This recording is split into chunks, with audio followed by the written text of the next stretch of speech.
Hey, what's going down? So, I got you guys in a whole different place, right? So, you're like, where is she today? I am in my office today. So, I hope everybody is doing well. I am excited to come to you to talk about sleep. So many people have been asking me questions about how do you get better sleep, and I want to address some of those issues. So a lot of people, will get to bed, they, are doing what they think is right, but then they're like, I'm waking up tired, I'm waking up throughout the night, I don't really know what to do. And so we're going to talk about some of the things that you can do to create a better sleep habit. The first thing, number one, is to put the phone and the computer down at least an hour before you go to bed.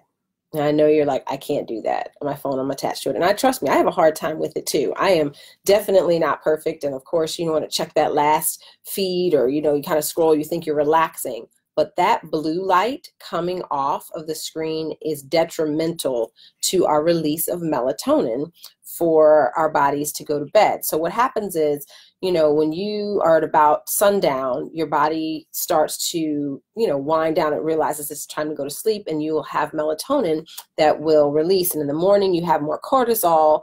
And what happens is by noon, a lot of times cortisol is completely gone. And so your cycle of melatonin starts more towards the evening. But if you're looking at and you don't understand that that light is making your brain think that it's noon. So the first thing is to get a bedtime routine, right? So taking the phone, putting it down, plugging it up, being like, it's done for the day. And one of the best things you can do is take a hot shower or a hot bath at night, if possible, with some Epsom salt. All right, that's great if you get to soak in a tub. That will help to relax the body. That's number two. And I know a lot of times we don't have the time for it, so grab that hot shower and kind of allow your body to decompress. The other thing, we talked about it, were the lamps. So if you can get one of those salt lamps and put the salt lamp in your room, that's helpful, and have it running a couple hours before you go to bed. And so that helps to prepare the air, the ions, all of that kind of stuff. So you do that. Then it's also about reading. So taking some time to read before you go to bed is helpful. But get that amazing cup of magnesium tea. Yes, I said it, magnesium tea. That will actually help the body as well prepare for sleep. So what I said, remember, the biggest thing is to turn those phones off just at least an hour, preferably two, before you go to bed. That blue screen kills it. It's dead. And a lot of people, when they can't sleep, what do we do? We watch TV, right? Hey, Melanie, so good to see you.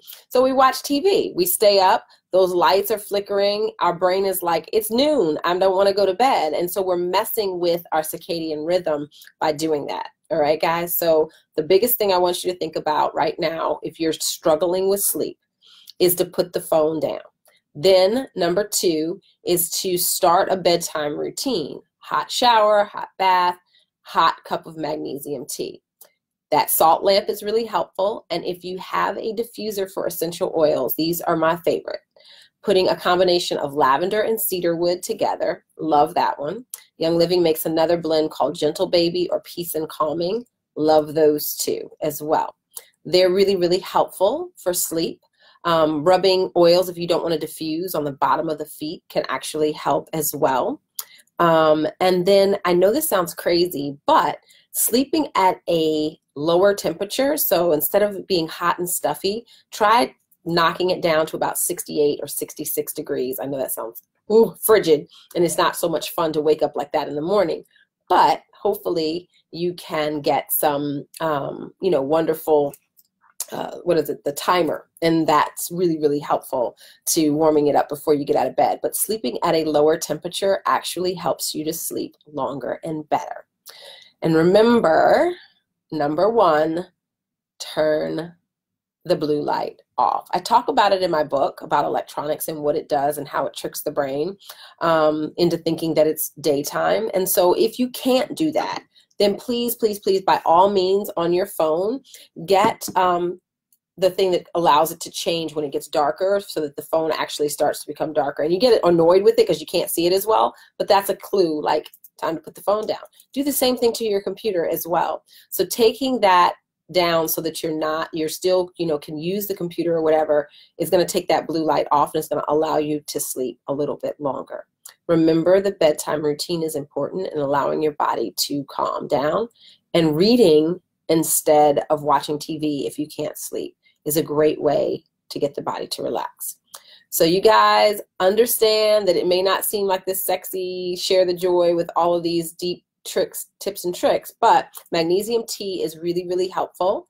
And then having those other two things as well with the essential oils can be very, very helpful in getting a really good night's sleep. I have to say, I'm not someone who really struggles with going to sleep or staying asleep. So I hope that working out as well as something that you can do to give your body exercise, and eating well, making sure that you're not drinking too much sugar or eating too late before you go to bed. Shut it down so digestion can, by 10 o'clock. And 10 o'clock also, guys, is the optimal time to go to bed, because then your system has a chance to regenerate. So we'll talk a little bit about that as well next week, about why 10 o'clock is the optimal time.